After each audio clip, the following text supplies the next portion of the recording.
ho aminareo rehetra ny fahasoavana sy ny fiadanana avy amin'Andriamanitra ray sy Jesosy Kristy tompontsika.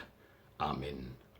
Dia faly miarabantsika indray ry havana malala rehetra ao amin'ny tompo noho ny fahatrarana ity alahady 9 Novambra ity zay iombonantsika sy ifandraisantsika amin'Andriamanitra ray ary ankalazantsika sy iderantsika ny voninahiny.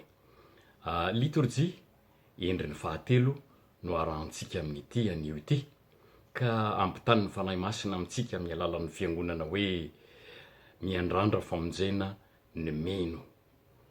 Ndeha ary sika iaraka hitsangana ka iombona sy hanome voninahitra n'Andriamanitra amin'ny salamo fahatelo amby efapolo amby zato ny andininy voalohany sy ny faharoa ary ny andininy fahavalo. Salamo fahatelo amby efapolo amby zato ny andininy voalohany sy ny faharoa ary ny fahavalo. Amin'ny anaran'i Jesosy Kristy tompo no iarahantsika midiran'Andriamanitra ray hoe: Jehova ô, ienoy ny fivavako ary atoko lano amin'ny fifonako ny sofinao. Valeo aho araka ny teninao marina sy ny fahamarinanao, ary aza dia mifandahatra amin'ny mpanomponao eo am-pitsarana, fa tsy misy olombelona ho marina eo anatrehanao. Ambaranezy ny famindramponao aho noho ny maraina, fa ianao no itokiko. Ampahalalao ahy izay lalana tokony halehiko, fa aminao no ananganako ny fanahiko. Amen. Hira fa 8:700 ny andininy voalohany sy ny fahaefatra. 8:700 ny andininy voalohany sy ny fahaefatra.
Iombona amin'ny vavaka isika rehetra.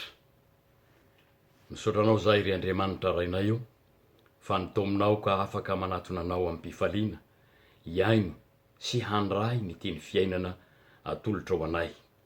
Mangataka ny iasan'ny fanahy masina amin'ny tsirairay avy, mandritra izao fanompompofafana iombonana izao.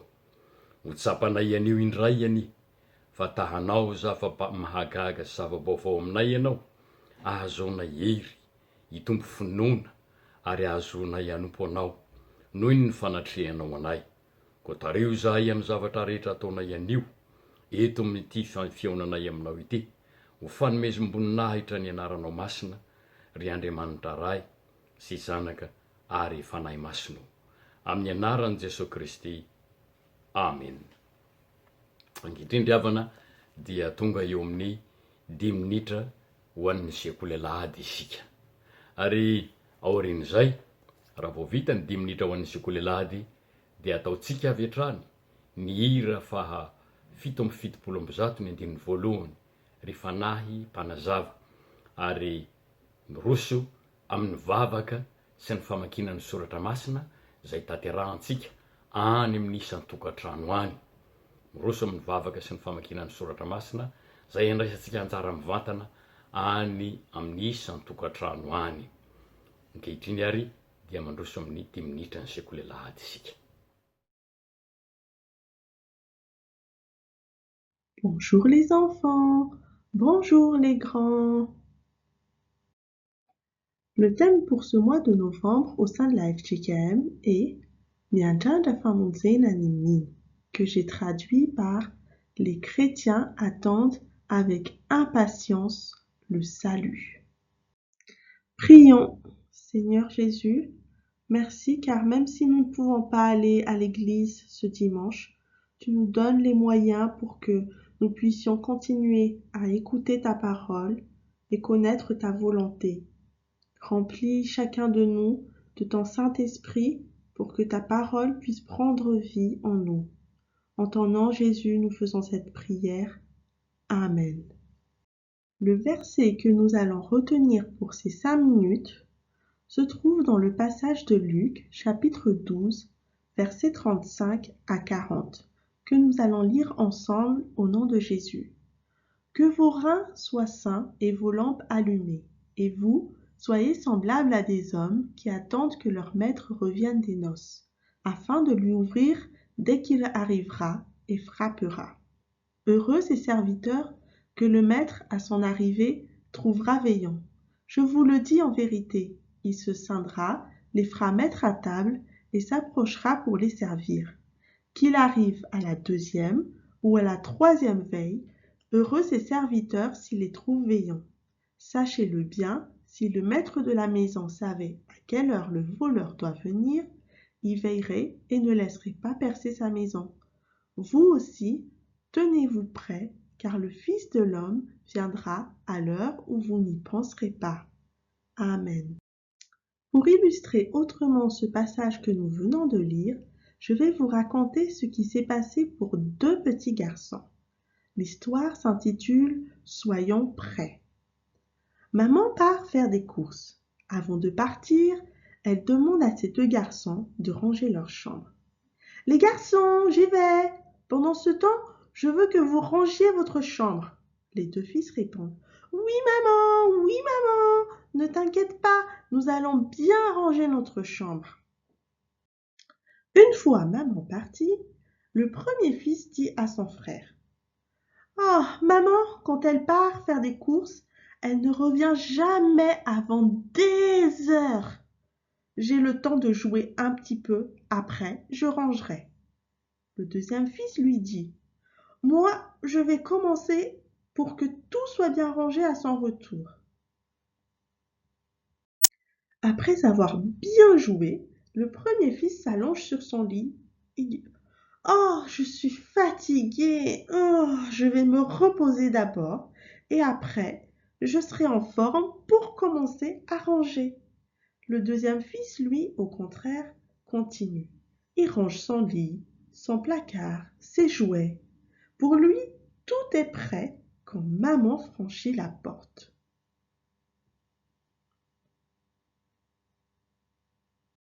Les garçons, je suis rentrée.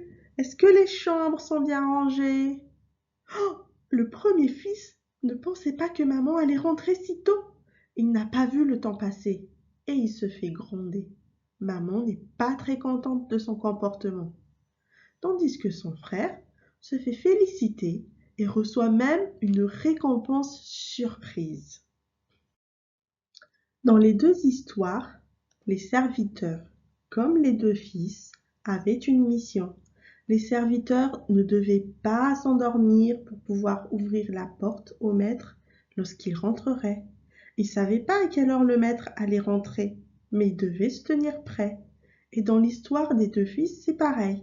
Ils avaient pour mission de ranger leur chambre avant le retour de maman. Maman ne leur a pas dit « je reviens dans 1 heure ou 2 ». Il fallait tout simplement qu'ils commencent à ranger leur chambre pour être le plus près possible à son retour. Le verset 40 nous dit « Vous aussi, tenez-vous prêts, car le Fils de l'homme viendra à l'heure où vous n'y penserez pas. » Le Fils de l'homme, les enfants, c'est Jésus. Jésus aussi nous donne des missions à accomplir que nous trouvons dans la Bible, comme obéir à ses parents, aimer ses amis, ses ennemis, pardonner, etc. Donc, nous devons lire la Bible pour connaître nos missions, aller à l'église au Sekoul El Ahad pour apprendre ce qu'on doit faire avant le retour de Jésus et prier pour que le Saint-Esprit nous aide à être comme le bon Fils. D'abord faire ce qu'on nous demande, être prêt et après on pourra se reposer. Comme ça, à son retour, Jésus sera très fier de nous, ses enfants, et il organisera une grande fête pour nous. Alors, tenons-nous toujours prêts. À Dieu seul soit la gloire. Amen.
Alohan'ny iainontsika ny havatr'Andriamanitra amin'ny alalan'ny toriteny dia ataontsika ny hira fa 480 hira fa 480 ka ny andininy faharoa sy fahatelo Jesosy irery ihany. Ny andininy faharoa sy fahatelo dia hiaino ny hafatr'Andriamanitra isika.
Ho aminareo mandrakarivana ny fahasoavana sy ny fiadanana avy amin'Andriamanitra Ray sy Jesosy Kristy tompontsika.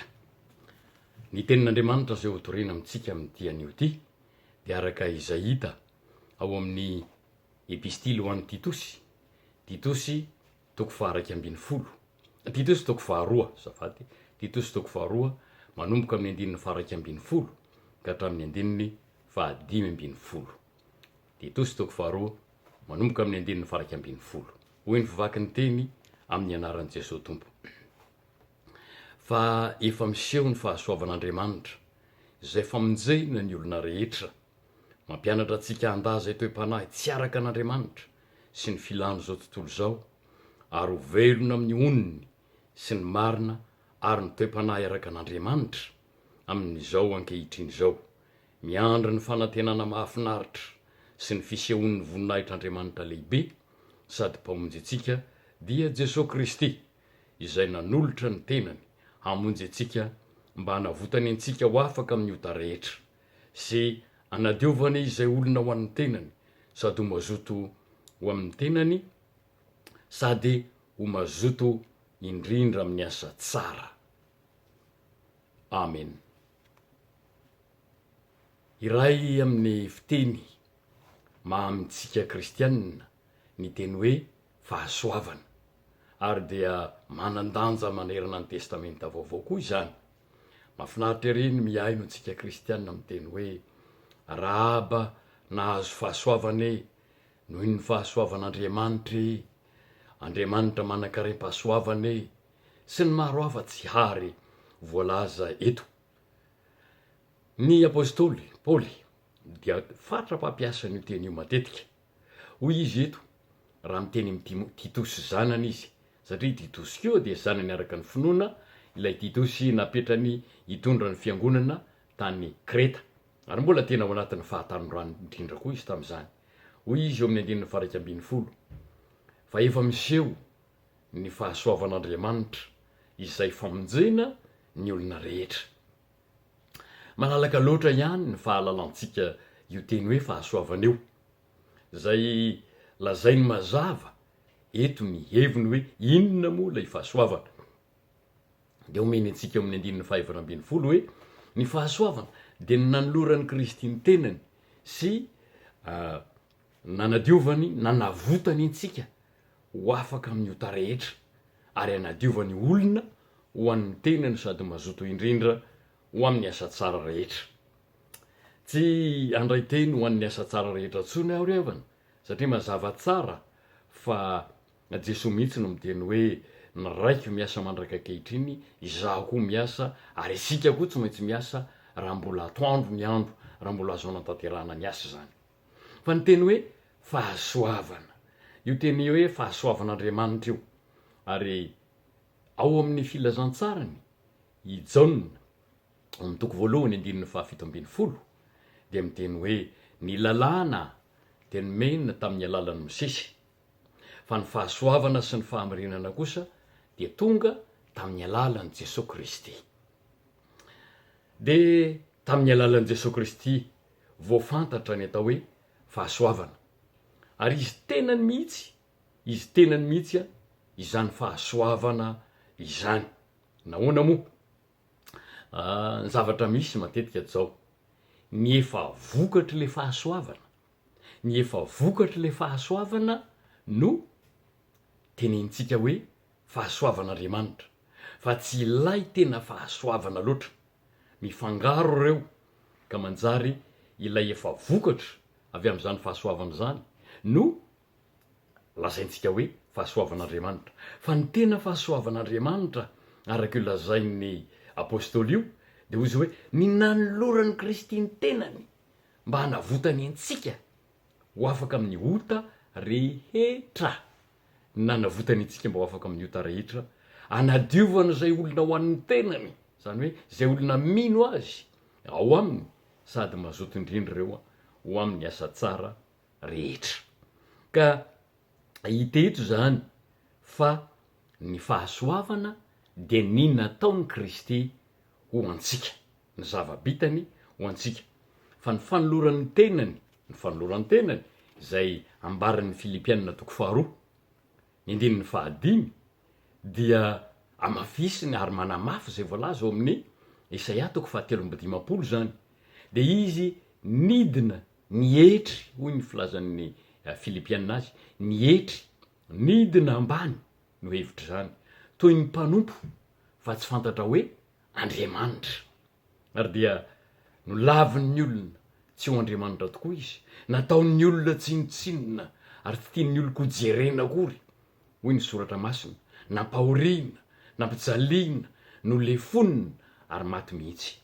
Rehefa mieritreritra an'izany ry havana isika dia jereo nge ataon'ny olona amin'ny fiangonana kristianina nge zany, fa tena ataon'ny olona tsinotsinona, tsy heverin'ny olona akory ny fiangonana sy ny fiorenan'ny fiangonana mandraka ankehitriny fa de karazana fikambanana malalaka ary atsaina toy ny fisiny fikambanana malalaka ary tokony homena fahafahana ohatran'ny fikambanana malalaka so ihany moa ny tompontsika fa manana ny alemem-panahy iny ka raha ny fampitovian'ny olona ny fiangonana amin'ny karazam-pikambanana samihafa sy zay mety ho fivavahany samihafa no ahafahany miteny amin'ny olona de tahaka ny Paoly apôstôly lay nakeria amin'ilay toeram-pandevenana ka misy toeram-panaovana fanatitra azafady toerana mpanaovana fanatitra ka nisin'izao alitary zao hoe ho an'izay Andriamanitra tsy fantatra ary de zay niaingan'ny Paoly sy nitoriny ny teny ary nanambarany an'i Kristy ary mampatsiaro koa zany manao hoe ny fieveran'ny olona fa toy ny fikambanana rehetra ny fiangonana dia nomena fahalalahana ary nomena ny droit d'existence de tsy maninona fa eken'ny tompo zany mba azao ny mifandray amintsika. Ny fomba nanavotany Kristy ny olona, ny fomba nanavotany na nividianany azy tsy homeloka miaraka amin'ilay mpamitaka de Satana zany.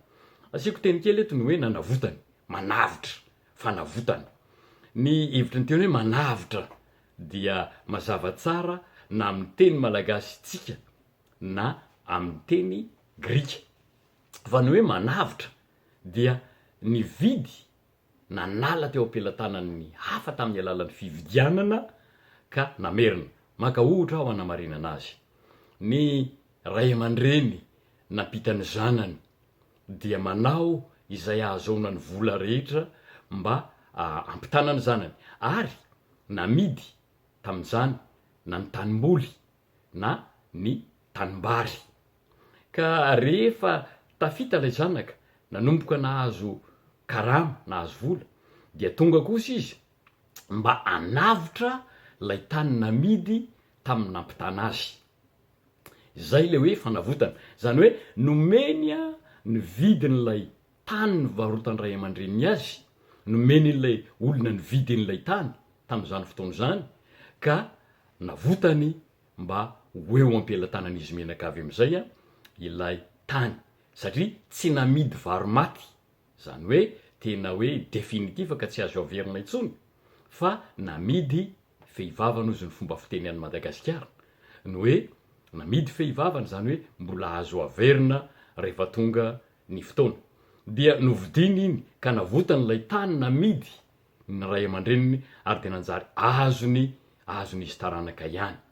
Zay le hoe manavitra, tena novidina dia naverina. Zay no hevitra io teny hoe manavitra io. Ka misy fieverana ihany amin'ny hoe fanavotana de verin'ny olona hoe saikitratry ny loza de navotana tsy ho azon'ny loza tsy tena mahazava azy zay fa ny tena hevitra ty manavitra ty avy amin'ny teny loharano fototra de zay le hoe nividy teo am-pelantanan'lay nahazo azy teo aloha. Ary zany indrindra no hevitry ny teny eto dia ny nanavotan'ny Kristy antsika izay meloka teo ambanin'ny lalàna satria nofingan'ny Satana isika ka manjary nanao ny tsy ara-dalàna nanaraka ny tsy mifanaraka amin'ny tenin'Andriamanitra tahaka ny nahasontonany ny Eva tsy hanaraka n'ilay fepetra napetrak'Andriamanitra taminy, tahaka ny sotonany ny zanak'Israely tamin'ny fotoan'andro ka na de efa nahita ny famonjena nataon'Andriamanitra aza de mbola nanompo ny bala, nanompo ny Astarta ihany ary de ny fanavotan'Andriamanitra irery ihany no mahafaka tamin'ny alalan'izany fahotana izany. Ny valin'ny fahotana mantsy na ny vokatry ny fahotana de fahaverezana. Zay ny vokany, zay ny valiny. Io tsy fankatoavana ny didin'Andriamanitra io tsy fankatoavana ny tenin'Andriamanitra zay loharano ny fahotana nanomboka tany amin'ny andron'ny Eva ka nahazo antsika rehetra mandrak'androany tsy mbola manaiky, tsy mety akatò ny tenin'Andriamanitra io de fahotana io ary ny vokatra io de fahaverezana. Ary io moa le lazain'ny mpitoro teny hoe saingy tsy valiana vetivetina raha tsy ataon'ny olona de mikiry am'izany ny fon'ny zanak'olombelona nefa tsy maintsy hiatry zany. Ary zay fanavotana zay no ataon'i Jesosy Kristy fa le olona nanohitra ny tenin'Andriamanitra nandany fikasan'Andriamanitra mety miariary io na miafina no tonga Kristy nanolotra ny tenany hoe ny vokany ho an'ny olona nandany sitrapon'Andriamanitra tsy nanaiky ny tenin'Andriamanitra de fahafatesana sy fahaverezana no miandry azy. Na de maty toy ny olona rehetra ihany azy izy de fahaverezana kosa satria any amin'ny elo izy no mamantana dia ny fanavotana an'io olona tratra zany io no nahafatesany Kristy satria izay nanota tsy maintsy maty ka dia nanaiky izy ho foaty tahaka ilay nataony tamin'ny andro nisamboran'ny fariseo azy sy ny loolona tamin'ny aliny alakamisy masina talohan'ny nahafatesany. Iza no tadiavinareo dia namaly ny mpitady manao hoe Jesosy Kristy no tadiavinay, Jesosy Kristy avy any Nazareta no tadiavinay. Dia hoy izy hoe izaho no izy, ka raha izaho no tadiavinareo inty fa avelao reo andeha. Mantsy ny mpianatry ny apôstôly zany. Ary mbola izany no efa nataony mandraka ankehitriny izy no tadiavinareo, ary zay no mahatonga antsika hoe amin'ny anaran'i Jesosy Kristy. Sarobidiny iny vavaka iny, amin'ny alalan'i Jesosy Kristy no angatanay zany, zany hoe tonga dia Jesosy Kristy no aseho antsika tahaka ny karatra eo ampelantanantsika, ampiala ny Satana, anekeny ny fanafahana antsika fa novidiny Jesosy Kristy tamin'ny rahany isika. Nekeny nampiarina aminy zay rehetra mety hoendriky ny fanamelohana, ny valiny fahotana, na ho fahafahambaraka ny valiny zany, na ho fahafatesana ny valiny zany, na ho fangirifiririna ny valiny zany. Dia izao voavidiny Jesosy Kristy satria efa nentiny teo amin'ny azo fijaliana. Zay ny fanavotana ry havana, famerenana amin'ny laoniny. Ka ny laoniny lazainy eto dia ny fiverenantsika isitraka ny zo mahazanak'Andriamanitra antsika. Ny fiverenantsika, famerenana antsika anana ny zo mahazanak'Andriamanitra antsika, satria tsy misantoka any antsika amin'izany fa ny endritsika dia endrik'Andriamanitra. Ny bika antsika hozy dia bika n'Andriamanitra, ny fanahy ao amintsika dia fanahin'Andriamanitra, ny aina ao amintsika dia ain'Andriamanitra. Zany mahazanak'Andriamanitra zany no amerenan'i Jesosy Kristy iverenantsika amin'izany. Io ilay tena fahasoavana ambaran'ny soratra masina, satria mamerina antsika, mampitafy antsika ny anarana sy ny fahefana isitraka lay zo. Koa ny fahasoavana dia izay antsoina amin'ny teny hoe droit de jouissance légale ho antsika, mba ahazoantsika mandova an'Andriamanitra amin'ny zavatra rehetra eto am-pahavelomana ka hatrany ankoatry ny fahafatesana. Zava-dehibe zany ry havana, ary zany ny fahasoavan'Andriamanitra. Ka raha miteny isika na dia amin'ny olona vita batisa na amin'ny olona natokana ho mpandray, ka miteny hoe arabaina fa nahazo fahasoavana, arabaina fa tafafindra tao amin'ny toeran'ny olona voaheloka na tsy manana ny droit isitraka ny zo mahazanak'Andriamanitra, arabaina fa nahazo ny zo mahazanak'Andriamanitra. Ary tena marina iny ho tsarovantsika tsara rehefa miteny zany amin'ny avantsika na ny olona nahazo an'izany fahasoavana izany isika. Tena marina mantsy eto dia tsaroana lay hirantsika ao amin'ny FF4 FFPM fa 770 lay fiverenany manao hoe ay Jesosy hatrety, ay Jesosy hatrary, ay Jesosy mandrak'izay dory. Tena zava-dehibe zany ry havana. Matetika moa mahafinaritra antsika ny feon'ny hira, fa rehefa tena mihira azy dia tsaroana hoe ay Jesosy hatrety, ay Jesosy hatrary, ay Jesosy mandrak'izay dory. Na dia tany mistakatra tena efa fanaka am-pononany iny tononk'irantsika iny, hira tsara tokoa fa manome antoka ho amin'ny tena fisina marina. Ny antsoina ny olona ao anatin'izany famonjena vitan'i Jesosy Kristy Spino zany ary dia olona ao anatin'ny fanjakan'ny fahasoavana, olona ao anatin'ny fanjakan'ny famelan-keloka, fa antsoina hoe zanak'Andriamanitra ka tarihy ny fanahin'Andriamanitra. Satria olona efa voavonjy sy ao anatin'ny fitahian'Andriamanitra sy ny famonjen'Andriamanitra, ary miainana zany tanteraka tokoa. Noho izany voavonjy sika, voavidy sika, efa lasa mbidy ka miaraka amin'ilay mividy, monina miaraka zay le voavidy teo dia lasa monina miaraka amin'ilay efa nividy. Koa ny fiainantsika ny fiainantsika ho ny soratra masina araka ny hita eto amin'ny 3:12 amin'ny Titosy 2:2 ity, dia itsika izay misitraka ny fahasoavan'i Jesosy Kristy sy miaina ary monina ao anatin'ny fahasoavany faravankeliny miaina aminy ndray miaraka aminy indray mandeha isaky ny fanampom-pivavahana. Inona nolazan'ny apôstôly ny fiainantsika hoy izy eto hoe andininy 17 manda izay rehetra toe-panahy tsy araka ny sitrapon'Andriamanitra. Tena toetra io, le tena toetra iainantsika andavanandro io, manda izay toe-panahy tsy araka ny sitrapon'Andriamanitra sy ny filany zao tontolo zao. Ny antsoina hoe filany zao tontolo zao de le fanaranam-po araka ny fanaony zao tontolo zao. Mamaly le besoin araka ny fanaony zao tontolo zao dia fanaranam-po io. Fa mba ho velona amin'ny onony, mba ho velona amin'ny onony ny hevitry zany hoy ny dikanteny sasany de conformément à la sagesse na vie équilibrée, zany hoe ny pratika sy ny théorie na ny teny sy ny asa. Velona amin'ny onony, mahalala onony eo amin'ny atao sy ny marina justice ary ny toe-panahy araka an'Andriamanitra atsoiny ny dikanteny hoe pleine de respect pour Dieu. Raha veriko zany le voalazany 17 de hoe manda zay toe-panahy tsy araka ny sitrapon'Andriamanitra sy ny filany zao tontolo zao fa mba ho velona amin'ny onony dia sy ny marina ary ny toe-panahy araka an'Andriamanitra. Olona manana an'izany respect ao an'Andriamanitra izany. Ary io le tenenin'ny Paoly ery amin'ny Romanina 12 hoe miova amin'ny fanavaozana ny saina hamantaranareo ny sitrapon'Andriamanitra de izay tsara sady akasitrahana no marina. Aza manaraka ny fanaona zao tontolo zao fa miova amin'ny fanavaozana ny saina. Ary io fanavaozana ny saina io no antony tenin'Andriamanitra ampitodika atsika araka ny sitrapon'Andriamanitra. De tena ampatokina sy ampifaliana ary no itenenantsika zay mahatsapany zany hoe fa ny fahasoavan'Andriamanitra no nahatoy izao ahy.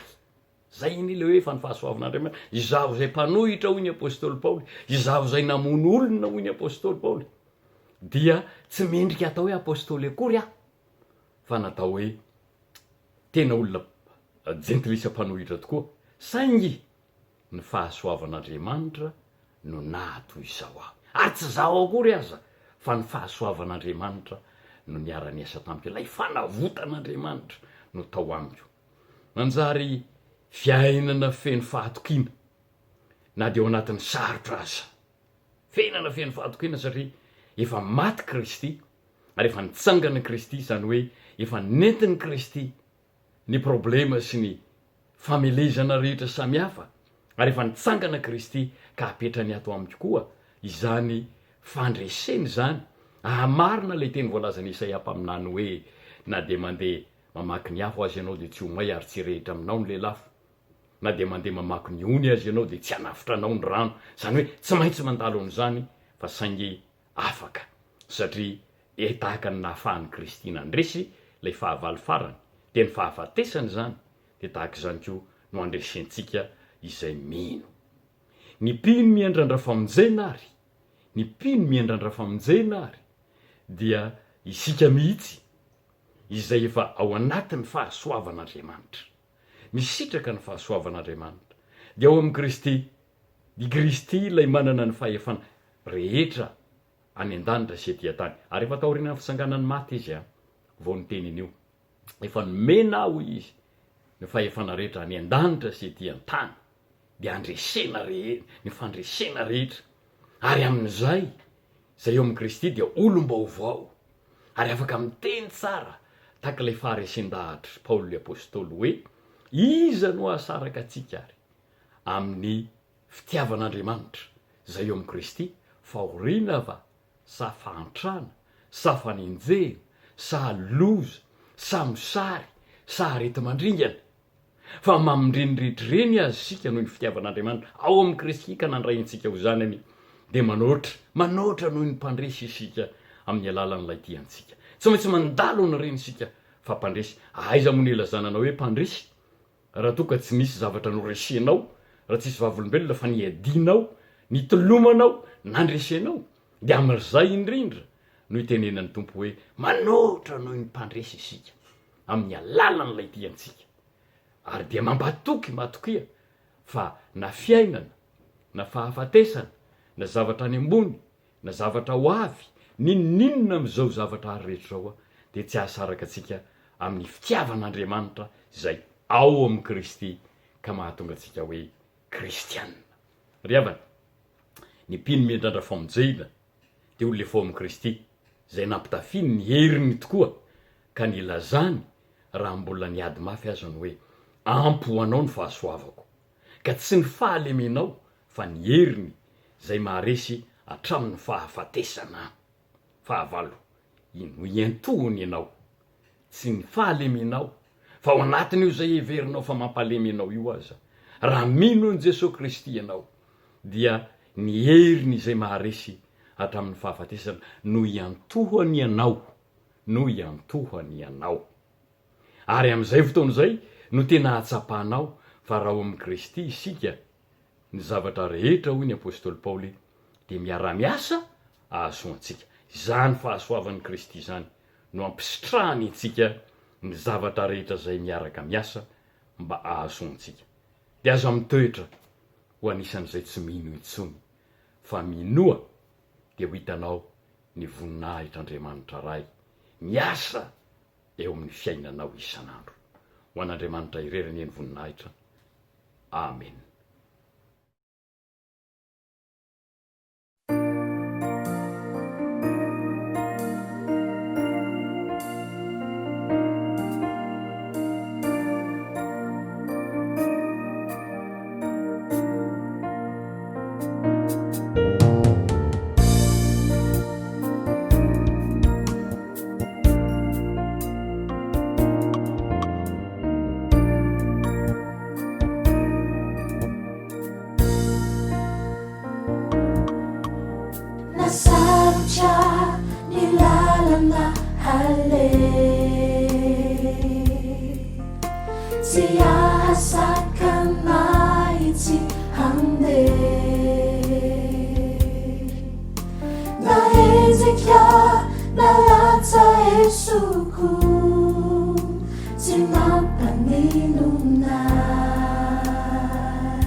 Tumpo ankini kwa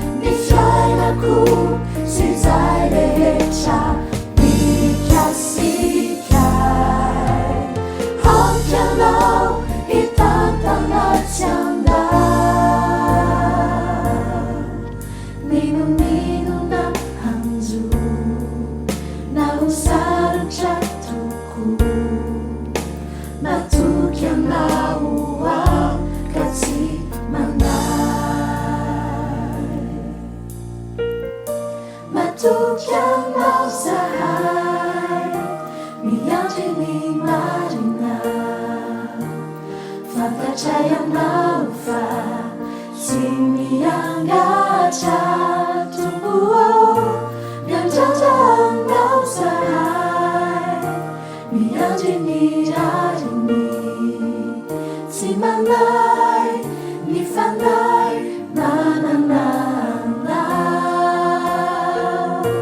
matoky andao zahay miandry ny marina fantatrayanao fa tsy miangatra tomboao miandrandranao zahay miandry ny rariny tsy manay ny fanay mananana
tonga eo amin'ny fotoana zay anatanterantsika ny fiakenkely koa isika riavana araka ny litorjiantsika endriny fahatelo rehefa avy nandre izay sitrapon'Andriamanitra nampahafantariny antsika izay dia ny fahasoavany zay ampahatsiahivany anao nde ary iombona amin'izao vavaka fiakenkelyko zao isika ary orin'izany dia ny hira fa 770 ianao ry Kristy Tompo no atonokio izao ny ndimy ny voalohany sy ny faharoa nde iombona amin'izao vavaka fiakenkely koa izao isika rehetra vavaka isika ry Andriamanitra ray sy zanakary fanahy masino misaotranao zahay no ny ahafahanay miona mivantana aminao amin'izao fotoana izao na dia ao tokoa aza izao reo confinement izao ndray ka manjary ny sakana anay tsy afaka iombona foa mampanahy aminao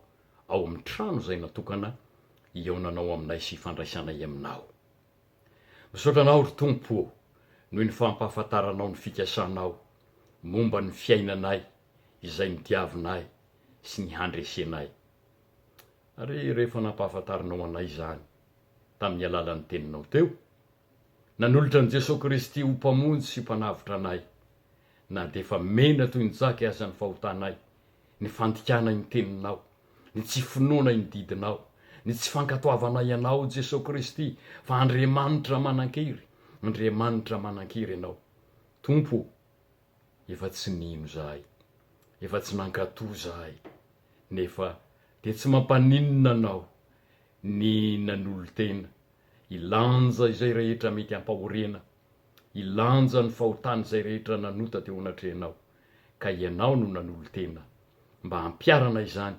ahazoanao mividy anay tsy hananany lalàna sy ny fandikan-dalàna hiry intsony koa mifona aminao zahay ry Andriamanitra ray io na dia tsy nanaiky ny asan'ny fanahy masina sy ny teninao tokoa azy zahay matetika na dia nanaraka ny hevitra isamirery ary indrindra nanaraka ny fitaka mananendrika mahasintona nataon'ny devoly mba hahatonga anay tsy hankatoa anao amin'ny fiainanay manontolo miaiky eto anatrehanao reo fahadisoana sy eloko vita ary fahotana natao mivantana na miafina teo anatrehanao Andriamanitra satria tsy mba misy miafina eo aminao anika nanjary ny nanoloran'i Jesosy Kristy ny tenany ho anay no tsy nasiana vidiny intsony dia mivaly aminay zany ary takinao aminay amin'ny fomba samihafa eny eto amin'izao fiainan'izao sahady aza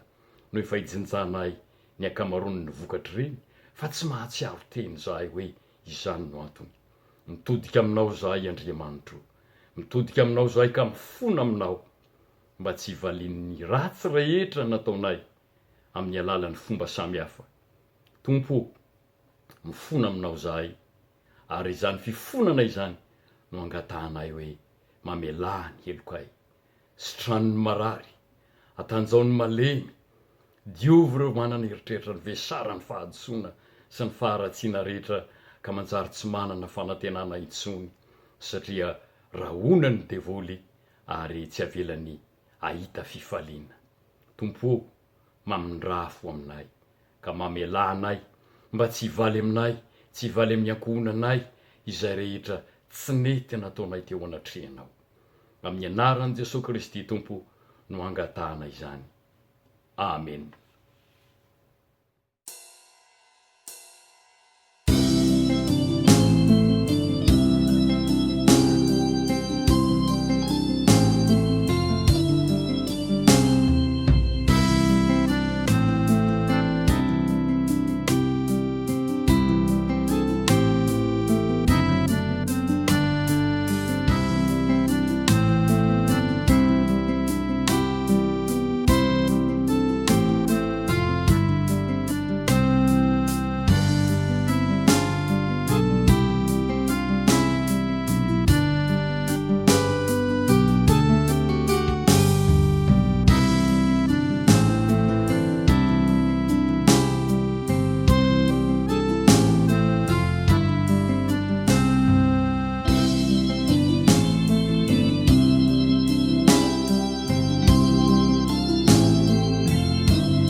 Ho antsika izay mibebaka marina sy ny aikeloka ka nanolo tena teo anatrehan'Andriamanitra, nde hitsangana isika rehetra ry havana any amin'ny toerana misy antsika avy any ka handray izao teny famelan-keloka atolotr'Andriamanitra antsika izao, hitsangana isika.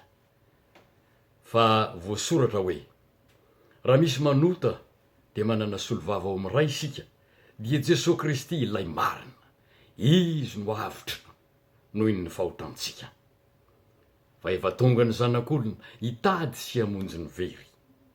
Hoy ny Tompo hoe, aza matahotra ianao, fa efa nanavitra anao aho, efa niantso ny anaranao aho. Ay ianao, izaho dia izaho no mamono ny fahotanao, ary tsy ho tsarovako intsony izany. Koa voavelany elokareo, noho ny anaran'ny masina, mideraha ny tompontsika. Amen. Sambatra ny olona izay voavelany elony sy voasarona ny fahotany. Sambatra ny olona izay tsy isainy Jehova eloka ary tsy misy fitaka ny fanahiny. Amen. Hira fa 4 ny 5 4 ny 5.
ho antsika rehetra zay vo avy nandray ny teny famelan-keloka avy amin'ny tompo teo de andesika hiara-manonona ny fanekemponona nikeanina lay laharana faharoa ao amin'ny liturjiantsika.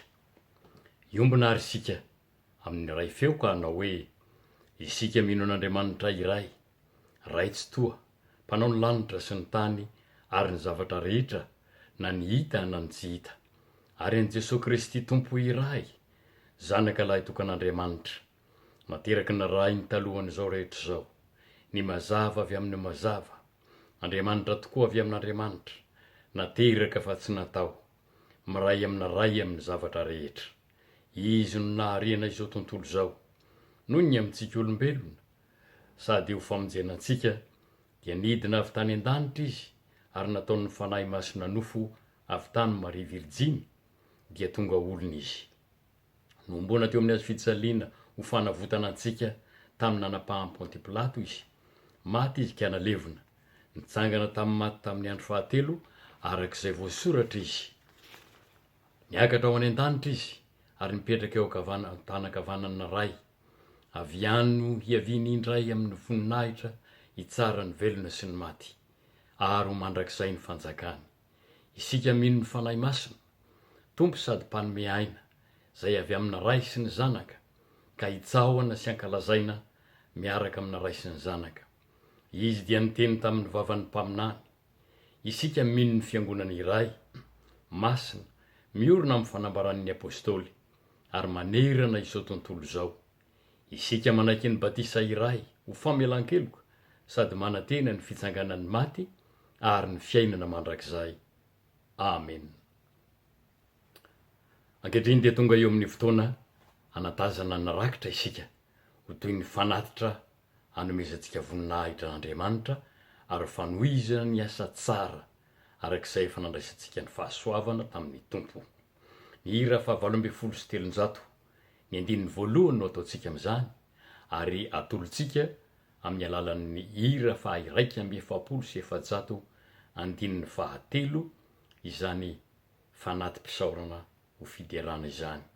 870 andininy voalohany, ary atolontsika amin'ny hira fa 177, andininy fahatelo.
Hamarana izao fotoana izao sika ry havana, dia izao fanimpom-pivavahana zay niona antsika tamin'ny tompo, ka nandraisantsika ny teniny sy ny fahasoavana tokoa avy amin'izao.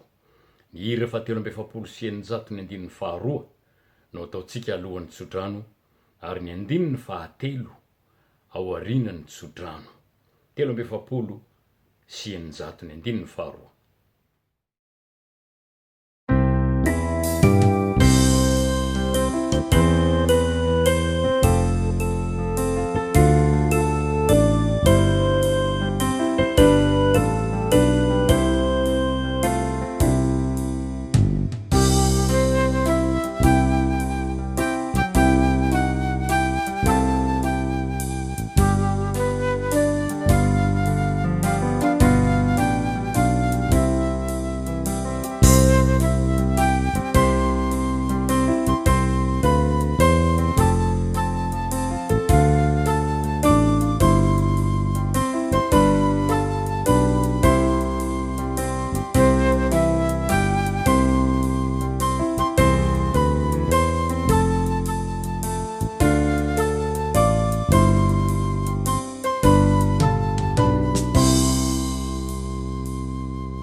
tanteraka aminareo anie ny tsodrano izay atolotra amin'ny anaran'ny tompo.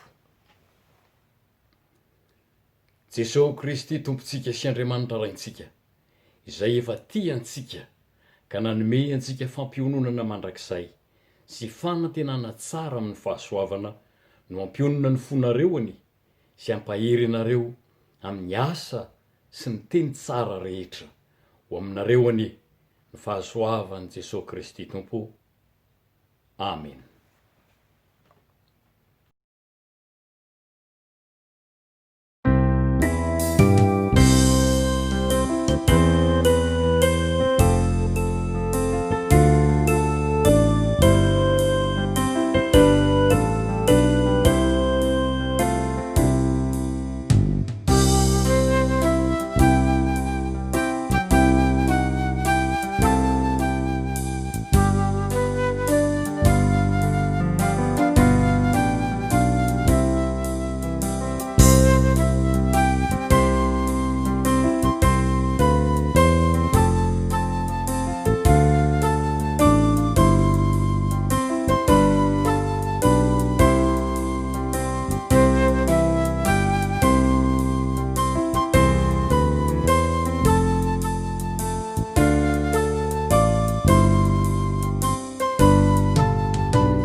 Dia ho an'Andriamanitra ireriny ny voninahitra amin'ny anaran'ny Ray sy ny Zanaka ary ny Fanahy Masina. Amen. Dia misaotra an'Andriamanitra Ray isika ry havana, ary indrindra misaotra antsika rehetra koa tafahoana tamin'ny Tompo tamin'ny alalan'izao fanompoam-pivavahana izao. Dia mirary soa antsika rehetra indray ambara-pahatonga ny manaraka. Bonne semaine daholo ry havana, ary bon confinement. Mirary soa tompoko.